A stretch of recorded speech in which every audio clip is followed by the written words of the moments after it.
दोस्तों, सर्दियों का सीज़न चल रहा है, दिसंबर का महीना चल रहा है, लद्दाख का सीज़न आने वाला है, गर्मियाँ आने वाली है। तो मैंने सोचा क्यों ना आपकी थोड़ी हेल्प की जाए, शायद मेरी भी थोड़ी प्रिपरेशन हो जाए, क्या पता मैं भी प्लान बना लूँ आपके साथ। मैं आपके लिए लेके आया हूँ स्पीति वैली का पूरा सर्किट प्लान। मैं आपको इसमें बताऊंगा कि स्पीति वैली क्या है, कैसे जा सकते हैं, सब कुछ मैं आपको इसमें बताऊंगा। चलिए शुरू करते हैं। मैं हूँ पवन वैष्णव, आप देख रहे हैं बीएड बाबा व्लॉग्स। सबसे पहले हम बात करते हैं स्पीति है क्या, है किस जगह, मैप में किस जगह आती है, कौन से स्टेट में है, कैसे पहुंचा जाए वहां पे। सबसे पहले बात करते हैं स्पीति। स्पीति का मतलब है मिडिल लैंड, तिब्बत और इंडिया के बीच का मिडिल लैंड है, वो स्पीति कहलाता है।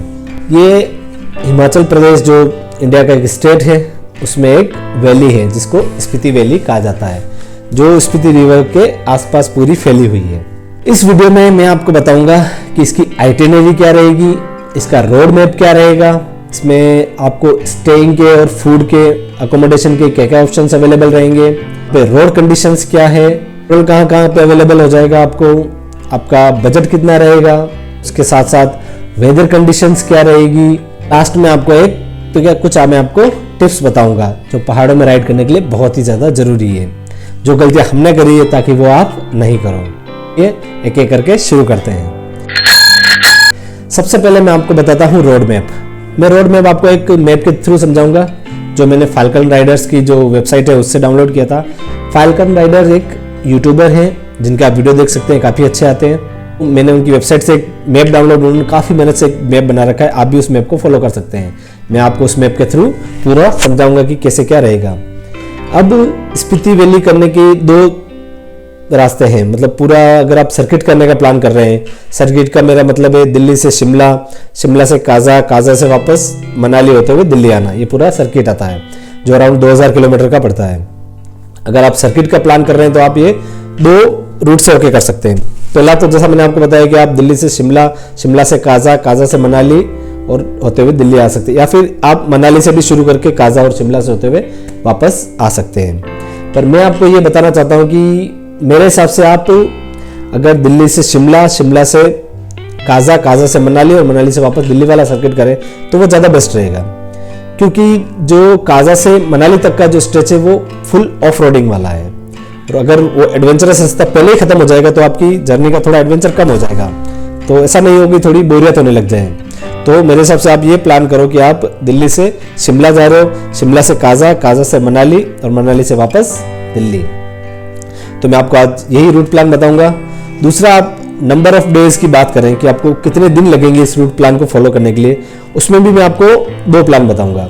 एक तो वो जिनके बॉस काफ़ी अच्छे हैं, जिनके सीनियर्स काफ़ी अच्छे हैं, जो जितनी चाहो उतनी छुट्टियां दे देते हैं, आपको फुल छुट्टियां मिली हुई है, 10 से 12 दिन की छुट्टियां मिली हुई है, एक वो प्लान बताऊंगा।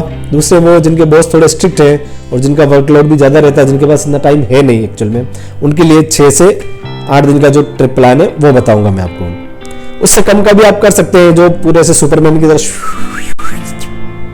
गए वापस आ गए, कुछ पता ही नहीं चला कहाँ रुके, कहाँ एक्सप्लोर किया, सिर्फ बाइक पे आपका पूरा टाइम निकल गया, जैसा हमने लद्दाख के टाइम पे किया था।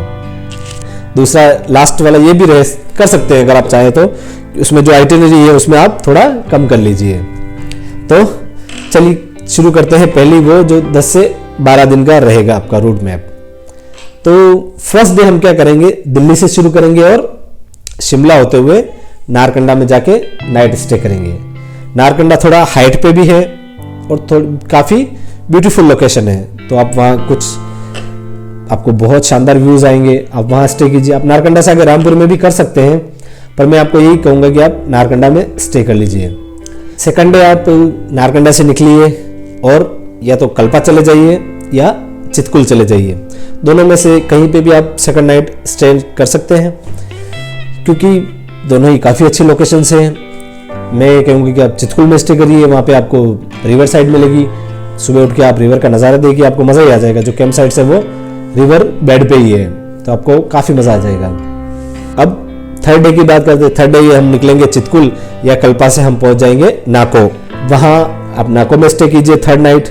फोर्थ डे आप सुबह उठिए और निकल जाइए ताबो के लिए। नाको से ताबो ज़्यादा दूर है नहीं, तो आप नाको में सुबह जल्दी उठ के आप नाको एक्सप्लोर कर लीजिए और शाम होते होते आप ताबो पहुंच जाए। नेक्स्ट डे आप निकलिए ताबो से धनकर मोनेस्ट्री विजिट कीजिए, धनकर फोर्ट को विजिट कीजिए, और अगर आप पिन वैली करना चाहते हैं तो आप पहुंच जाइए मड विलेज।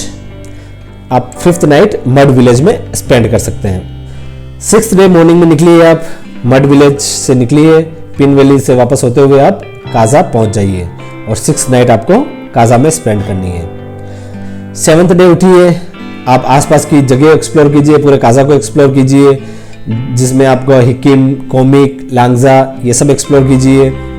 फिर आप चिचम ब्रिज देखिए और लोसार में आके नाइट स्टे कर लीजिए। इस तरह से 7th नाइट आपकी लोसार में स्पेंड हो जाएगी। लोसार वैसे एक रिमोट एरिया है, अगर आप चाहते हैं कि लोसार में स्पेंड नहीं करना है, इतने रिमोट एरिया में अगर आप स्पेंड नहीं करना चाहते हैं तो वापस काजा आके आप स्पेंड कर सकते हैं। लोसार से काजा के बीच की दूरी ज़्यादा है नहीं, तो आप वापस काजा आके स्पेंड कर लीजिए। 8th डे आप निकलिए और पहुंच जाइए चंद्रताल लेक, वहाँ आप नाइट स्टे कीजिए। 8th नाइट आपको चंद्रताल लेक में स्पेंड करनी है, क्योंकि वहाँ से स्टार गेजिंग बहुत ही शानदार होती है। वैसे तो पूरी स्पीति वैली में आप स्टार गेजिंग कर सकते हैं, पूरी स्पीति वैली स्टार गेजिंग के लिए बहुत फेमस है, बट चंद्रताल लेक से बहुत ही शानदार व्यू आता है। आप वहाँ कैंप साइट में स्टे कीजिए और स्टार गेजिंग कीजिए। नेक्स्ट 9th डे आप निकलिए, मनाली पहुँच जाइए और मनाली में स्टे कर लीजिए। अगर आपके पास ज़्यादा टाइम है तो आप 10th डे भी मनाली में रुक सकते हैं और पूरी मनाली को एक्सप्लोर कर सकते हैं। माल रोड जा सकते हैं, आप आसपास की जगह पे एक्सप्लोर कर सकते हैं। और अगर आपके पास ज़्यादा टाइम नहीं है तो आप 10th डे वापस दिल्ली के लिए निकल जाइए। तो ये तो था जिनके पास 10 से 12 दिन का टाइम अवेलेबल है। अब वो आते हैं जिनके बॉस काफ़ी स्ट्रिक्ट थे, जो छुट्टी नहीं दे रहे थे, या फिर किसी और वजह से आपको टाइम उतना मिल नहीं रहा है, आपके पास 6 से 8 दिन का ही टाइम है। उनके लिए क्या रहेगा वो भी डिस्कस कर लेते हैं। तो वही आपको सेम फर्स्ट डे आपको दिल्ली से आ जाना है रामपुर। आप नारकंडा में स्टे मत कीजिए, आप रामपुर में स्टे कीजिए ताकि आप अगले दिन जल्दी पहुंच सके जहां पे भी आपको जाना है। अर्ली मॉर्निंग निकलिए और आपको 2nd नाइट नाको में स्पेंड करनी है। आप चाहे तो कल्पा और चितकुल को मिस कर सकते हैं, इसके लिए आप कोई अलग प्लान बना सकते हैं, आप किसी अलग टाइम पे आके कर सकते हैं, क्योंकि आपको कुछ तो जगह मिस करनी पड़ेगी, नहीं तो आप इतना लंबा स्ट्रेच नहीं कर पाएंगे। और आप इतना स्ट्रेच करने जरूरी भी नहीं है। मैं तो यही कहता हूँ कि आप कम डे है तो आप कम जगह घूमिए, बट आराम से घूमिए। 3rd डे अर्ली मॉर्निंग निकलिए, ग्यू विलेज घूमिए, ग्यू मोनेस्ट्री देखिए, वहाँ पे मम्मी देखिए। फिर आप अगर आप पिन वैली जाना चाहते हैं तो आप जाके मड विलेज में नाइट स्टे कर सकते हैं। 4th डे सुबह निकलिए, काजा पहुंच जाइए, फिर की मोनेस्ट्री, किब्बर विलेज ये कर लीजिए और वापस काजा में आके 4th नाइट स्पेंड कर लीजिए।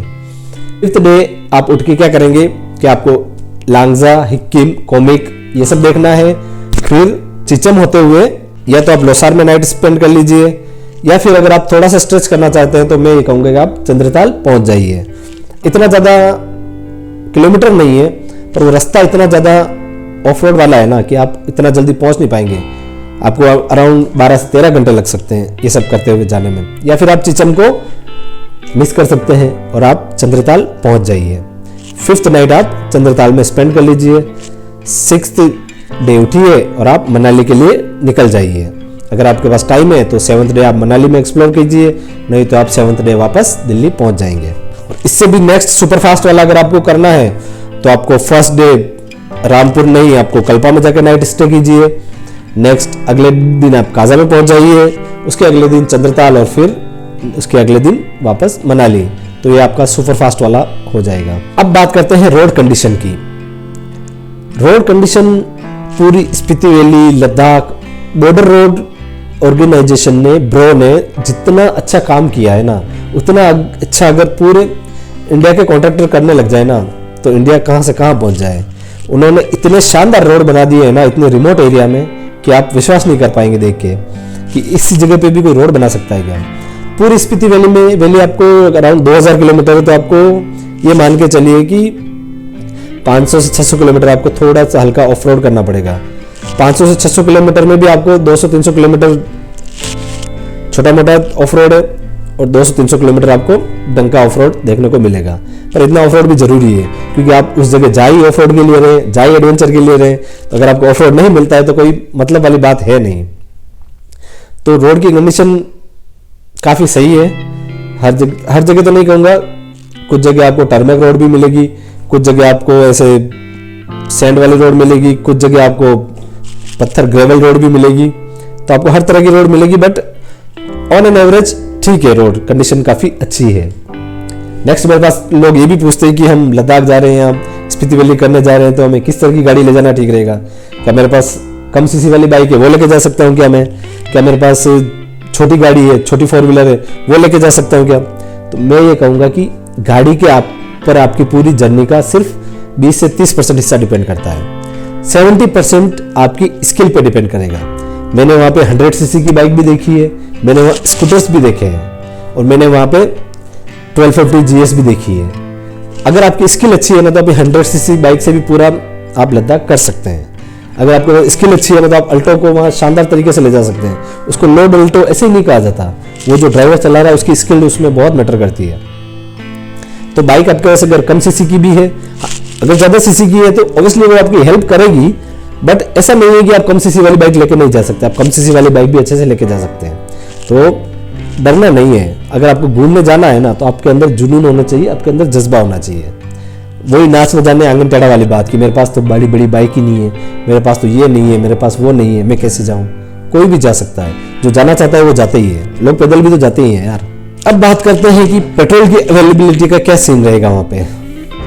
तो पेट्रोल आप ये देख लीजिए, दिल्ली से अगर आप निकले तो पोवारी तक, ज्योरी और पोवारी तक आपको पेट्रोल पंप मिल जाएंगे। उसके बाद आपको सीधा पेट्रोल पंप मिलेगा काजा में।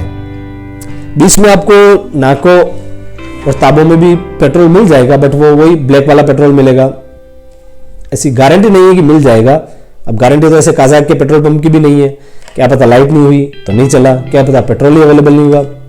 गारंटी किसी चीज़ की नहीं है। आप पहाड़ों में जा रहे हैं तो थोड़ा सा प्रिपरेशन आपको करके जाना पड़ेगा। थोड़ा सा पेट्रोल आप अपने साथ कैरी कर लीजिए अपनी बाइक के हिसाब से। बाकी अगर आपको और ज़रूरत महसूस होती है तो वहाँ ब्लैक में मिल ही जाता है, मोस्टली मिल जाता है। तो ऐसे देखा जाए तो आपको ज्योरी पोवारी से आगे काजा तक 350 किलोमीटर तक आपको पेट्रोल पंप नहीं मिलेगा। फिर उधर मनाली तक लगभग 350 किलोमीटर तक आपको पेट्रोल पंप नहीं मिलता है। तो बात करें अकोमोडेशन की और स्टेइंग ऑप्शन की, किस रेट में मिलेगा, बजट कितना रहेगा उनका। तो जैसे अगर आप रामपुर में नाइट स्टे करते हैं तो आपको वहाँ थोड़ा सा महंगा देखने को मिलेगा। 1000-1200 रुपये के आसपास आपको ऑन एन एवरेज वाला मिलेगा आपको। और अगर आप उससे महंगा लेना चाहते हो तो महंगे भी मिल जाएंगे, 2000-3000 वाले कैंप स्टे भी मिल जाएंगे आपको।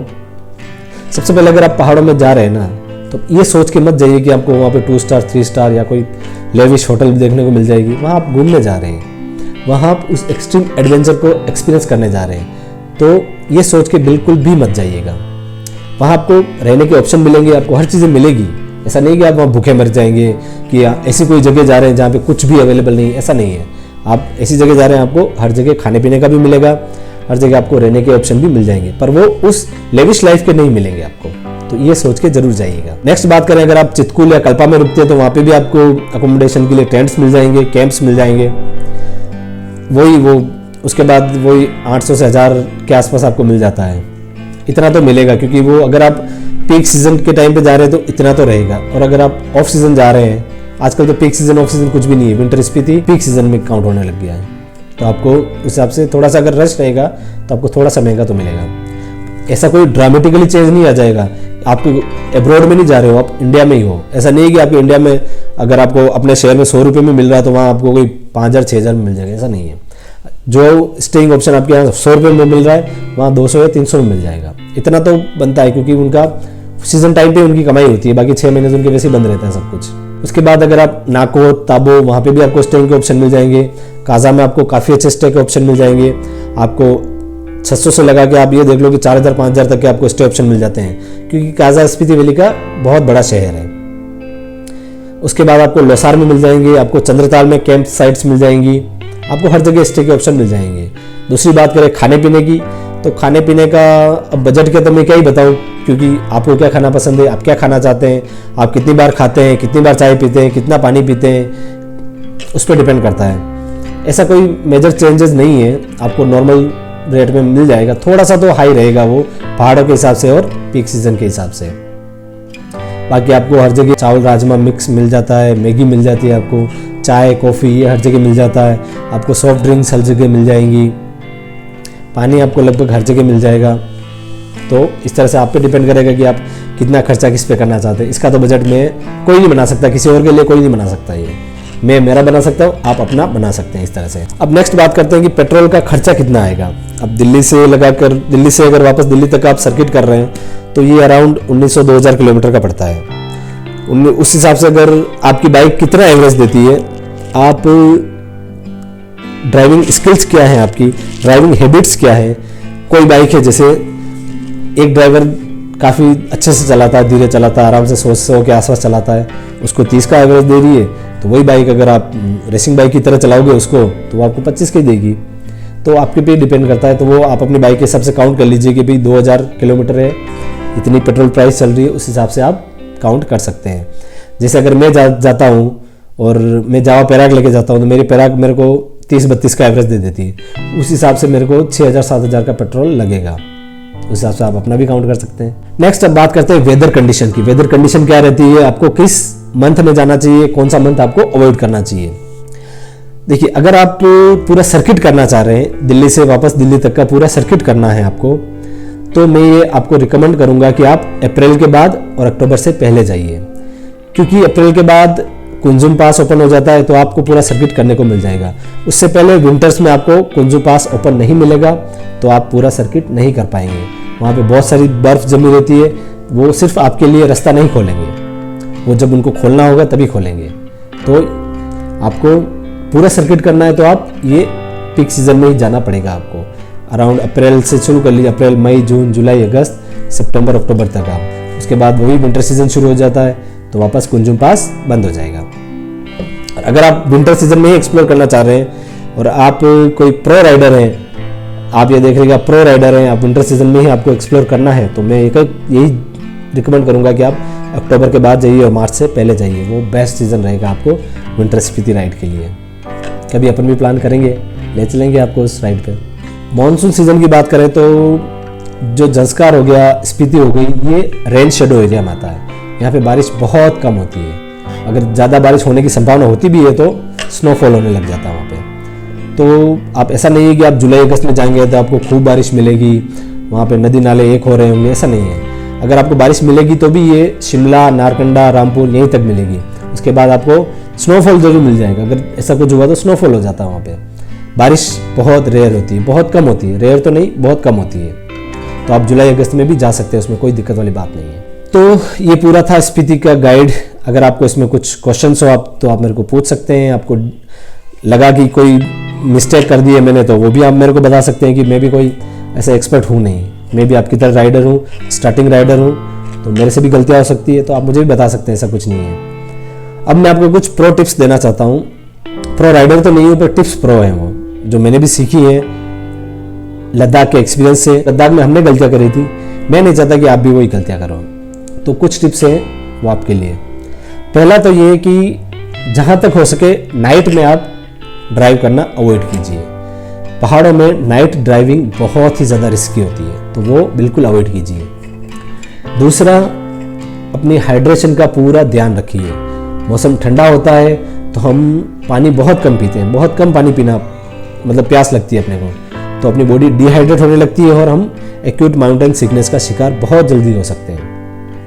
तीसरा, अपनी बाइक की सर्विस करवा लीजिए। वहाँ जाने से पहले बाइक की सर्विसिंग अच्छे से करवा लीजिए।